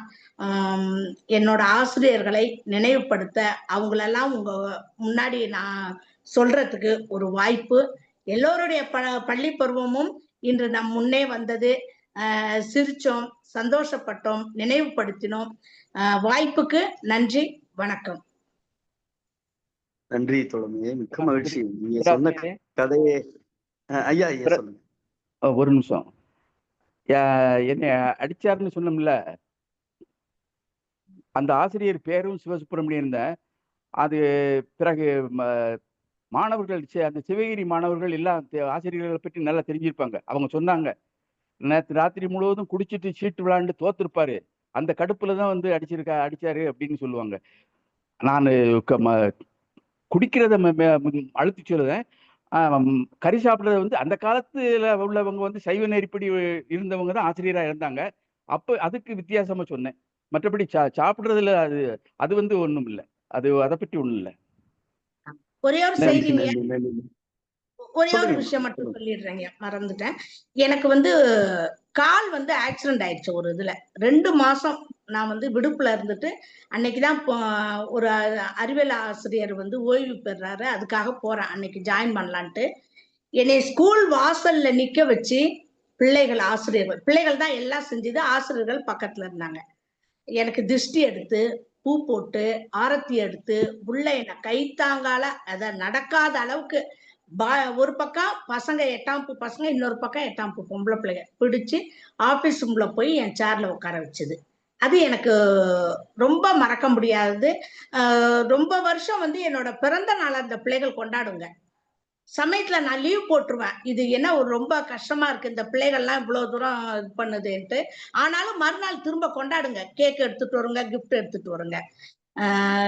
இன்னமும் எனது பணிக்காலம் வந்து என்னோட வாழ்நாள் ஃபுல்லுமே நினைச்சு பார்த்தா அனைத்தும் நினைச்சு பார்க்க முடியாத அளவுக்கு நினைவுகள் என்னுள்ளே பொங்கி இருக்கின்றது. வாய்ப்புக்கு நன்றி, வணக்கம். நன்றி நன்றி நன்றி அம்மா. மிக்க சிறப்பு. எனக்கும் ஆசைதான், 1ஆவதுல இருந்து இப்போ வரையும் படிச்ச வாத்தியார்களை சொல்லணும்னு ஆசைதான். அது ஒரு நீள் பட்டியலா இருமுங்கிறதுக்காண்டிதான் சொல்றேன். ஆனால் இந்த நேரத்தில் எல்லா ஆசிரியர்களையும் எங்கள் மனங்களில் 1ஆம் வகுப்பிலிருந்து கல்லூரி காலங்கள் வரை, குறிப்பாக முனைவர் பட்ட ஆய்வு வரை நம்மோடு வழி நின்று நம்மை செதுக்கிய அந்த ஆழ மரங்களை அவங்க விருட்சம் நம்மளாம் நினைச்சு பார்க்கிறோம். ஏன்னா அவங்கள பத்தி நம்மளாம் பேசுறோம் பாருங்க. நாம் பகிரக்கூடியவங்க, பேரை பகிரக்கூடிய இருக்கலாம், இல்லாம கூட இருக்கலாம். ஆனால் அவர்களை பேசுகிறோம். இணையத்தில் நாம் அவர்களை பெயர்களை பதிவேற்றம் செய்கிறோம். இது காலம் கடந்தும் பேசும். இதுதான் அவர்களுக்கு கிடைத்த மிகப்பெரிய சொத்தாகவே நாம் பார்க்கிறோம். மிக சிறப்பு, அருமை. நிறைவாக நம்முடைய தமிழ்நாடு கலை இலக்கிய பெருமன்றத்தினுடைய பொதுச் செயலாளர் தோழமைமிக்க மருத்துவர் தா. அருமையா அவர்கள். தோழர்கள் அனைவருக்கும் வணக்கம். இன்னைக்கு அரசியல் மிக அருமையா சொன்னாங்க கதை. அதுவும் வந்து பள்ளியறை கதையாக இருந்ததுனால அந்த ரியாக்ஷன் எல்லாமே பசங்க எப்படி பண்ணுவாங்க, ஆசிரியர் எப்படி அடிப்பாங்க, அப்புறம் அவங்களுடைய பெஞ்ச் மேலே நிக்கிறது, அந்த பிள்ளைகளுக்குள்ள சிரிக்கிறது, அது உண்மைதான். எத்தனை அடி அடிச்சாலும் சிரிச்சுக்கிட்டே இருக்கீங்களாடான்னு வாத்தியார் வந்து கோபம் ஆவாங்க. அந்த மாதிரியான ஒரு இது ஒரு நல்ல கதை. இது வந்து மோட்சம்னு சொல்லி ஆனால் இவர் வந்து மாணவரின் பக்கம் தான் நிக்கிறார். புதுமை பித்தன் வந்து ஆசிரியர்களை அடிக்க கூடாதுன்னு சொல்றாரு. இவர் வந்து டிஸ்லெக்சிக், அதாவது கற்றலில் குறைபாடு உள்ள மாணவனானா அப்படி இல்லை. ஒரு பயம் இருக்கு அவன்கிட்ட. டெல்லின்னு கரெக்டா தான் சொல்லிட்டான், ஆனா பையன் சொன்னான், அவ்வளவுதான். அது வந்து வெடிப்பா சொல்லல. அதை போட்டு இதை வந்து இவனுடைய புறச்சூழலை தெரிஞ்சு கொள்ளக்கூடிய முழுமையான ஒரு ஆசிரியர் என்பவர் இவன் எந்த சூழ்நிலையில இருக்கான், இவனுக்கு என்ன நேற்று படுத்தூனானா, என்ன வீட்டு பாடம் இவன் ஏன் எழுதல, இவன் வாடான்னு கூப்பிட்டு கேட்டிருந்திருக்கலாம். ஆனா அப்படிப்பட்ட ஒரு ஆசிரியர் இல்லைன்றதுதான் புதுமை பித்தனோட ஒரு விமர்சனமாக இருக்கிறது. அந்த கழுகு பார்வை பார்த்தாருன்ற போதே வாத்தியார் மேல அவர் எவ்வளவு கோபமா இருக்காருன்றதை காட்டுறாரு. அப்புறம் இப்ப பெஞ்ச் மேல ஏத்துறது, இப்ப மாத்தி மாத்தி அடிக்கிறது அப்படின்றது, அந்த திருட்டு நாயேன்னு சொல்லி அவரை சொல்றது. இது ஒரு திருடு இல்லை, அது வந்து. ஆனால் அப்படி அது ஒரு அந்த வார்த்தைக்கு அர்த்தம் இருக்கான்றது நம்ம இருக்கு. அவனை ஒரு செல்லமாக வையக்கூடியதாக கூட இருந்திருக்கலாம். 8 வயசுன்றது ஒரு 3ஆவது படிச்சிருந்திருக்கலாம். ஆனா அந்த பையனுக்கு வந்து திருப்பி ஒரு கனவு வர்றது. அந்த கனவில் வந்து ஆசிரியர் அவன் வந்து உலக்க போல, அவர் கையில பிரம்புதான் இருந்தது, இவன் கையில உலக்க போல கம்பு இருந்து வந்து அவனால மட்டும்தான் அதை தூக்க முடியுமா. அதனால அதை தூக்கி அடிக்கிறது.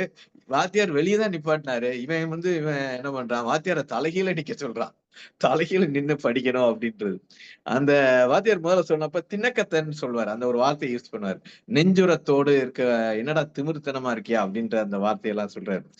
பிறகு இன்னொரு ஆசிரியர் வந்து இவனை தூக்கி வச்சுக்கிட்டு அவனுக்கு வந்து ஹோம்ஒர்க் இல்லைனாலும் ஒரு லட்டு கொடுத்து நீ சொல்ற அப்படின்னு அவன் கரெக்டா சொல்லிடுறான், டெல்லின்றது சொல்லிடுறான். இதெல்லாம் அவருடைய கதையை. அப்ப மோட்சம் எது மோட்சம் அப்படின்றத அவரு அந்த 3ஆவதா இருந்தாரே ஒரு ஆசிரியர், அவர் தான் மோட்சம் என்றதாக, இல்ல ஒரு நல்ல பள்ளி கல்வியறை, மகிழ்ச்சியான கல்வியறை, பாட அறை, அதான் வந்து மோட்சம். அது வந்து இப்ப நம்ம பேசுறோம் இன்னைக்கு வந்து நிறைய புத்தகங்கள் வருது. நெதர்லாந்திலும் டென்மார்க்கிலும் என்ன செய்யறாங்க, கல்வி வகுப்பறைன்றது ஒரு சந்தோஷமான அறையா இருக்கணும். பரீட்சையே இருக்கக்கூடாது. பரீட்சை இல்லாம 7ஆம் 8ஆப்ல தான் பரீட்சை வரணும். பரீட்சையும் வேறு விதமாக இருக்க வேண்டும். பிறகு இந்த காலச்சூழல் இன்னைக்கு RTE ஆக்ட் வந்துருச்சு. Right of children to free and compulsory education, கட்டாய கல்வி வந்துருச்சு. ஆனால் அந்த கல்வியில என்ன சொல்லுதுன்னா பனிஷ்மெண்ட் இருக்கு, கார்போரல் பனிஷ்மெண்ட். நீங்க வந்து குழந்தைய அடிச்சீங்கன்னா அதுக்கு வந்து வாத்தியார்கள் மேல சட்டப்பூர்வமான வழக்கு தொடுக்கலாம். நான் ஒரு PSCல ஒர்க் பண்றப்ப ஒரு பையன் வந்தான், மண்டே உடைஞ்சு வந்தான், மண்டையில உடைஞ்சு இருந்தது, அவனுக்கு ஒரு 4-5 தையல் போடுற மாதிரி இருந்தது. அவங்க அப்பா தான் கூப்பிட்டு வந்தாரு. என்னன்னா வாத்தியார் ஸ்கேல் அடிச்சிருக்காரு. நம்மளும் பார்த்திருக்கோம், நம்ம அடிக்கும் போது உள்ளங்கையில அடிச்சா வலி குறையா இருக்குன்னு பின்னங்கையை காட்ட சொல்லுவாங்க. சிலவன் வந்து உள்ளங்கையை அடிச்சு மாறி மாறி இத்தனை அடி அடிக்கும் போது அதனால டவுசர்ல தொடச்சிட்டு கையை நீட்டினா வலி குறையுன்றதெல்லாம் சில பேர் கண்டுபிடிச்சு வச்சிருப்பான். சிலவன் எச்ச தொட்டுக்கிடுவான் வலி குறையும் அப்படின்றது, ஆனா பின்னாடி வச்சு அடிப்பாங்க. அவர் வந்து ஸ்கேல்ட்டு அடிச்சிருக்காரு. இது வந்து 2002 அல்லது 3 நடந்திருக்கலாம். அடிச்சு மண்டை உடைஞ்சு ஒரு 5 தையல் போட வேண்டியது. அவரு இவன் சேட்டை செய்ய போய் தானே அடிச்சிருக்கான், இவன் நல்லா இருக்கணும்னு தானே அடிச்சான். ஆனா நான் கேட்கணும், நான் வந்து என்ன முறையில எதுவும் கேஸ் போடணுமாயான்னு கேட்கணும். இது வந்து ஒரு தாக்குதல்.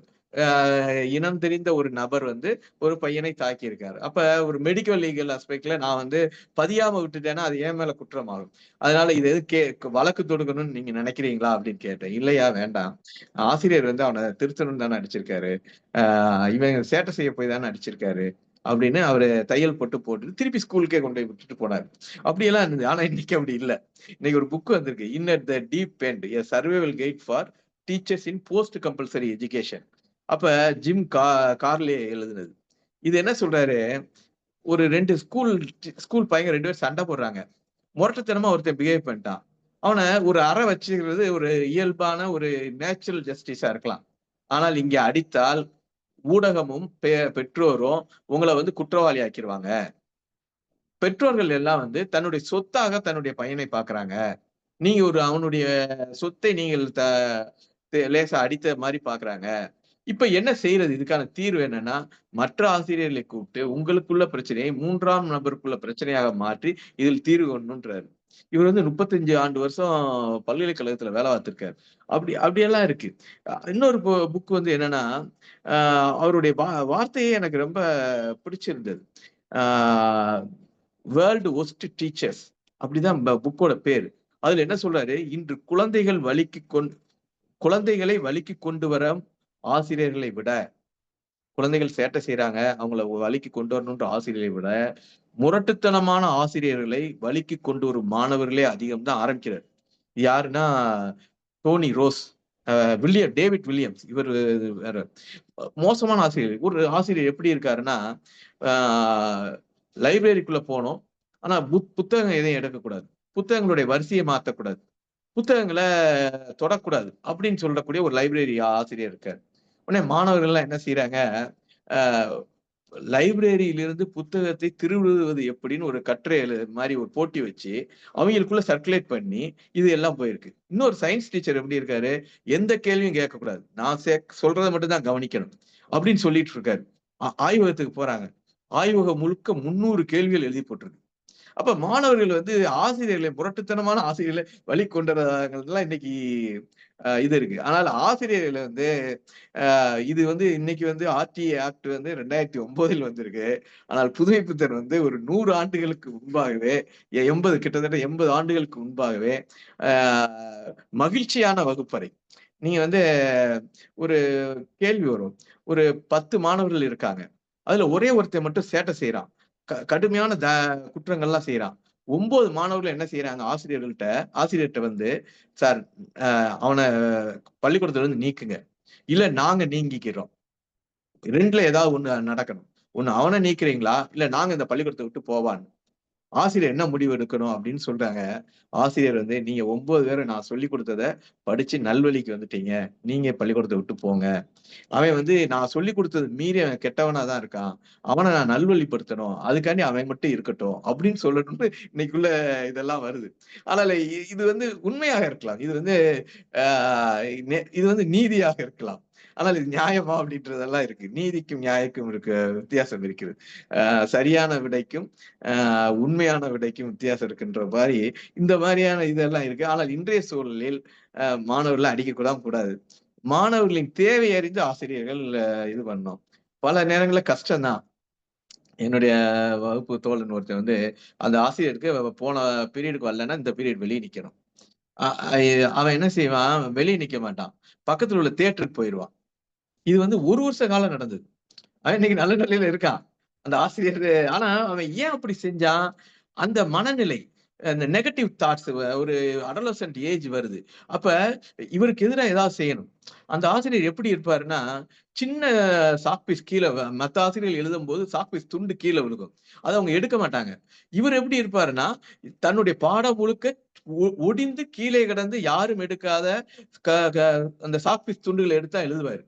ஒருத்தன் என்ன பண்ணுவான், போய் ஹெட்மாஸ்டர் ரூமுக்கு போய் புது சாக் பீஸ் எடுத்துட்டு வந்து கீழே போட்டு அதை அப்படியே பவுடரா நசுக்கி இருப்பான் கால்கிட்ட. அவன்லாம் இன்னைக்கு நல்ல நிலையில இருக்கான். ஆனால் அந்த அந்த மனநிலை எப்படி வந்துச்சு அவனுக்கு? அந்த ஆசிரியர் எப்படி வந்து சிக்கனமா இருக்காரு, மத்தவங்க போட்ட சாக் பீஸை கூட தான் பயன்படுத்தணும்னு நினைக்காரு. ஆனால் இவனுடைய மனநிலை எப்படி இருக்கு? புது சாக் பீஸை ஹெட்மாஸ்டர் ரூம்ல இருந்து எடுத்துட்டு வந்து கீழே போட்டு நசுக்குறது. அது வந்து அந்த ஏஜ்ல அவன் அப்படி இருந்திருக்கானா அப்படின்றதெல்லாம் இன்னைக்கு மனோதத்துவத்தையும் படிக்க ஒரு பாடமாவும் இருக்கும். பிஎட்ல சைக்காலஜியும் இருக்கும். அப்ப இன்னைக்கு உள்ள அந்த மாணவர்களை ஆசிரியர்கள் தான் தங்களை பல்வேறு விதங்களில் தங்களுடைய திறமை ஆசிரியர் என்பவர் ஒருத்தர் இல்ல, பல அவதாரங்களை எடுக்க வேண்டியது இருக்கும் இன்றைய சூழ்நிலையில. அப்படித்தான் ஆசிரியர்கள் பல அவதாரங்களை எடுத்து மாணவர்களை நல்வழிக்கு கொண்டு வர வேண்டும் என்பதுதான் இன்றைய விதியாக இருக்குது. இது ஒரு அருமையான கதை. அனைவருக்கும் நன்றி. நன்றி சரவணர் அவர்களே, மிக்க மகிழ்ச்சி, சிறப்பு. இன்றைய நாள்